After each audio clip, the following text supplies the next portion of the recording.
Pelanggaran di 2024 itu akan naik.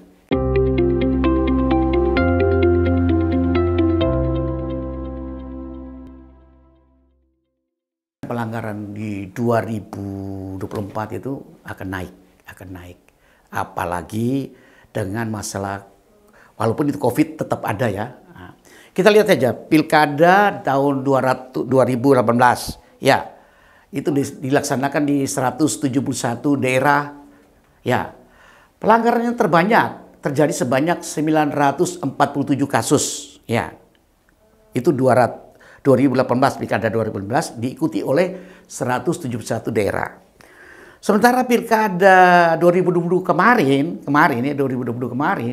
itu di 270 daerah pelanggaran terjadi naiklah 3.576.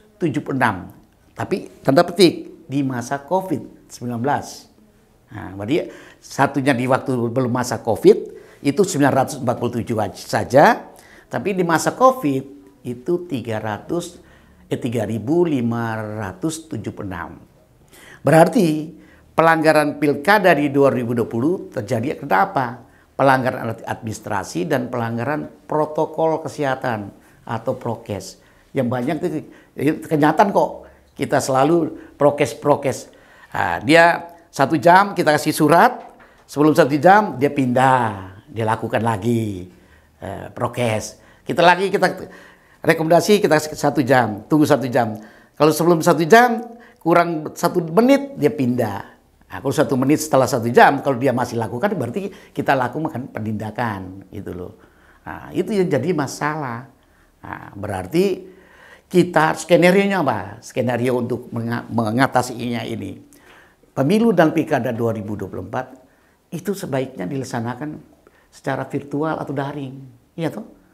Tapi apakah mau mereka untuk kenal konstituennya? Apakah dia mau? Tidak mungkin dia mau.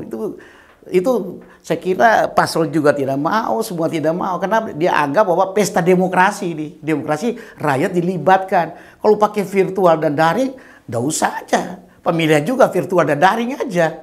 Nah, itu yang jadi masalah. Sehingga pelanggar prokes ini ya harus terjadi pada metode kampanye. Prokes itu terjadi di mana saja prokes itu? Terjadi pada metode kampanye. Secara konvensional, yaitu pertemuan tatap muka. Ya, secara langsung. Nah, itu tapi kita membatasi prokesnya. Kemarin ada PKPU ya, nomor 11, 13 ya, itu ada. Dan prokes nomor 6 itu tentang Perbawaslu itu. Nah, itu. Jadi kita juga dipermasalahkan dengan masalah ini. Nah, kebanyakan prokes itu terjadi pada metode kampanye. Karena metode kampanye kita metode konvensional, tatap muka itu. Nah, ini masih juga diperdebatkan, gitu. Nah, ini Pak, ASN dalam pemilu dan pilkada. ASN itu banyak sekali Pak. Itu Bu, banyak sekali yang terjadi di dalam pilkada. ASN ini berdasarkan undang-undang, ya Undang-Undang Nomor 5 tahun 2014 tentang aparatur sipil negara. Terus diikuti dengan peraturan pemerintahnya. Peraturan pemerintah 53 2010 tentang disiplin PNS, ada yang sudah baru menggantikan PP 53 itu. Saya lupa itu. Terus PP nomor 42 tahun 2004 tentang pembinaan jiwa Korps dan kode etik PNS. Itu masih dipakai walaupun tahun 2004. Terus ada berbagai lagi, ada surat Menpan Reformasi Birokrasi ya. Aparatur Negara Reformasi dan Birokrasi nomor 71. Itu apa? Tentang pelaksanaan netralitas bagi ASN ya, bagi ASN pada penyelenggaraan Pilkada serentak 2018, pemilihan legislatif 2019 dan pemilihan presiden wakil presiden 2019. Tapi masih berlaku substansinya. Tapi kalau dari segi undang-undang di tahun 2020 sudah tidak berlaku karena dia berlaku hanya tahun 2018 dan 2019. 2020 tidak diatur. Tetapi substansinya tetap. Nah, itu masih juga ada perdebatan. Terus putusan dari MK, putusan Mahkamah Konstitusi, itu sekitar nomor 41 tahun 2000, nomor 1 2014, tapi putusnya tahun 2015 ya, gitu, pada tanggal 8 bulan Juli ya, tentang pencalonan ASN sebagai kepala daerah dan pejabat publik. Itu ada putusannya. Itu harus jadi ASN itu harus baca itu. Kita juga mengawasi. Terus surat Ketua Bawaslu nomor 35 ya tahun tanggal 15 Januari tahun 2020. Ini berapa hari ya? Ini hari tanggal berapa ya? Tanggal 11, lagi 4 hari. Mengilu. Tentang pengawasan netralitas ASN, TNI, Polri dalam Pilkada 2020. Nah, terus nanti ada lagi. Kalau di Pilkada 2024 pasti ada keluar lagi ya. Ada keluar lagi surat Bawaslu. Ada juga peraturan Bawaslu nomor 6 ya. Nomor 6 yang itu nomor 6 tentang Bawaslu nomor 6 tahun 2018. Itu kalau ingat saya 18 tentang pengawasan netralitas ASN, TNI dan Polri. Itu masih dipakai umum ya, dipakai umum gitu. Ini semua ini ASN harus, dan di mana-mana saja ASN. Kenapa? Apalagi yang sudah petahana ya atau sementara menjabat. Tetapi dengan masalah ada PLT, nah ini bisa netralnya bisa terjadi ya toh. Karena PLT yang lama, cukup lama dia bisa terjadi. Tetapi kan bupati ke semua kan sudah tidak ada lagi, gubernur masa jabatan sampai 2024. Habis waktu itu PLT yang memegang. Nah, ini berkali bisa kalau dalam pilkada unsur ASN tentang jabatan, karena bupati akan menggeserkan kalau dia tidak memilih. Sekarang contoh di Kabupaten Malang. Kabupaten Malang paling unik. PASN itu banyak yang tinggal di Kota Malang. Suaranya tidak bisa dipakai. Tetapi biasanya kepala daerah bisa menggunakan mereka untuk menggerakkan. Nah ini. Memang dia sama keluarga tidak bisa menggunakan hak suaranya pilkada. Nah, tetapi sebagai ASN membantu bupatinya, dia bisa menggerakkan. Nah, ini juga yang harus kita hati-hati. Nah, terus kita bagaimana itu?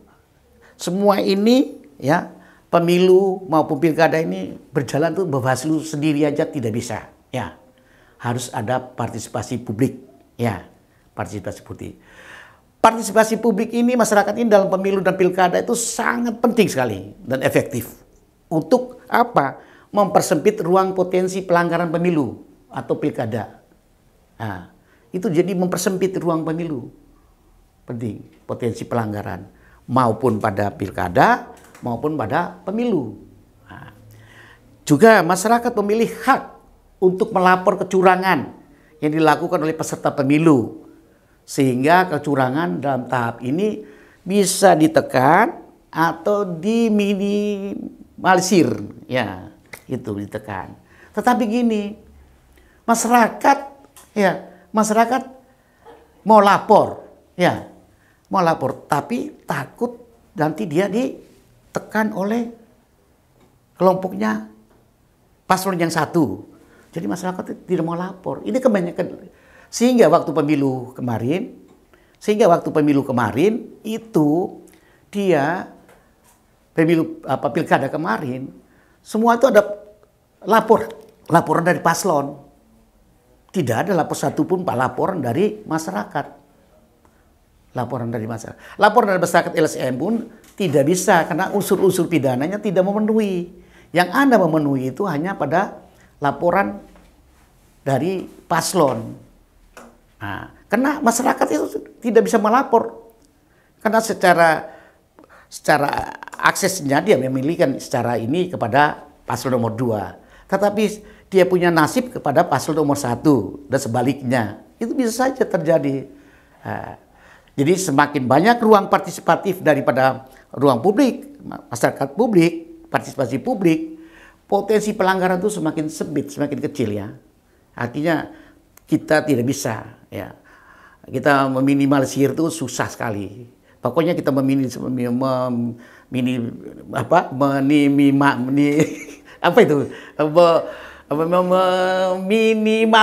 gitu lah, itu loh. Ini kata-kata ini kadang-kadang aduh susah sih disebut ya, itu. Jadi hanya introduksi aja gitu loh, supaya pada pemirsa atau semua yang menonton bisa jangan ngantuk. Jangan ngantuk. Jadi lihat peserta pemilu untuk berbuat curang tuh akan dikurangi karena diawasi oleh partisipasi publik ya. Karena semua kegiatan tahap pemilu dan pilkada diawasi bersama masyarakat. Ini Bawaslu sangat dibantu. Kita kemarin sangat dibantu dengan kita kerjasama dengan kampus-kampus untuk turun mengawas mahasiswanya. Tapi biaya mengawasnya tidak ada. Biaya mengawas karena tidak bisa dimasukkan dalam anggaran, tidak ada masuk dalam anggaran. Tapi mereka begitu dari kampus itu begitu antusias sekali untuk partisipasi dalam mengawasi itu. Itu kita harus beri jempol kepada adik-adik yang ada di kampus, ya beberapa kampus yang kemarin dan kita bekerja sama dengan kita harus berikan jempol dan saya kira itu kita harus beri penghargaan, paling kurang penghargaan kertas lah, formulir sertifikat gitu. Kalau uang enggak punya kita, uang enggak punya gitu. Terus kita jadi partisipasi masyarakat itu bukan pada hari H aja, ya. Hari H itu semua mata melihat. Ya, ini aja. Enggak bisa kalau kita. Jadi pada pemungutan suara saja, enggak bisa kita pemungutan suara saja.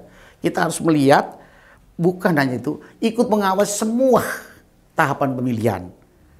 Agar berjalan luber, jurdil, sehingga tidak banyak pelanggaran ya dan menghasilkan pemimpin ya ini gitu. Kalau tidak melanggar pelanggaran sedikit, kita menghasilkan pemimpin yang amanah ya atau mendapat mandat dari rakyat. Jadi pemimpin yang amanah itu berarti pemimpin yang mendapat mandat dari rakyat sehingga dia bekerja semua didukung oleh stakeholder seluruhnya. Dia punya kebijakan. Salah satu Bawaslu itu apa dalam partisipasi masyarakat? Itu menerapkan sekolah tadi saya katakan tadi, Sekolah Kader Pengawasan Partisipasi, yaitu SKPP. Ada lagi pojok pengawasan ya, kita ada pojok pengawasan tuh kita ada.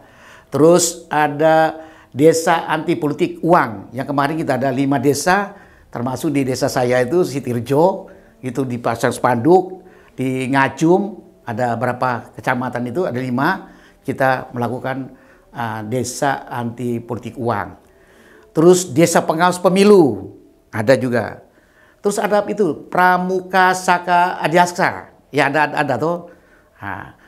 Dan juga kita harus pendidikan politik kepada masyarakat, parpol, LSM, kepada teman-teman wartawan dan pemantau pemilu. Kepada teman-teman wartawan ini penting sekali kita harus memberi sosialisasi. Karena mereka menyebarkan berita-berita itu. Berita sosialisasi.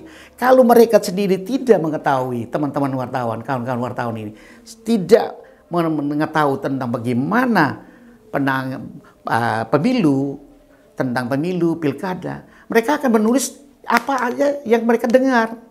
Apa aja yang mereka lihat, dari sumbernya mana. Tetapi kalau kita Bawaslu memberikan sosialisasi, KPU memberi sosialisasi kepada teman-teman wartawan ini, mereka terima langsung dari narasumber.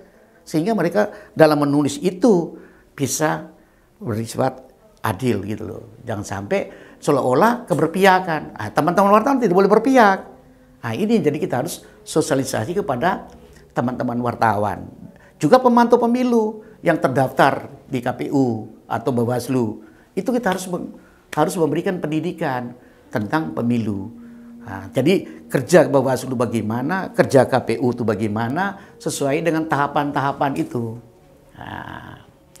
Jadi terus lanjutkan bahwa, ini ya Pak, Bu, jadi tindak pidana pemilu. Ini tindak pidana pemilu ini, tapi saya coba saya minum air dulu ya. Minum air dulu ya.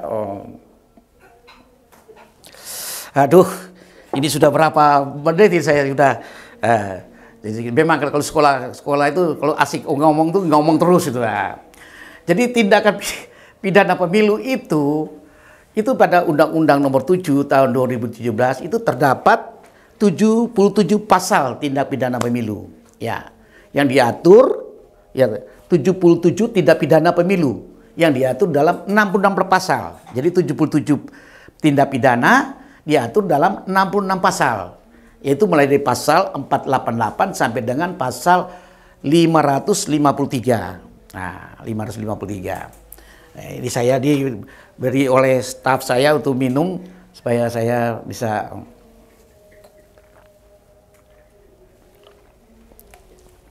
Ini gelasnya sudah habis lagi minum. Jadi minum di ini. Tapi ini tidak ada sponsor ya, tidak ada sponsor. Jadi saya minum lagi.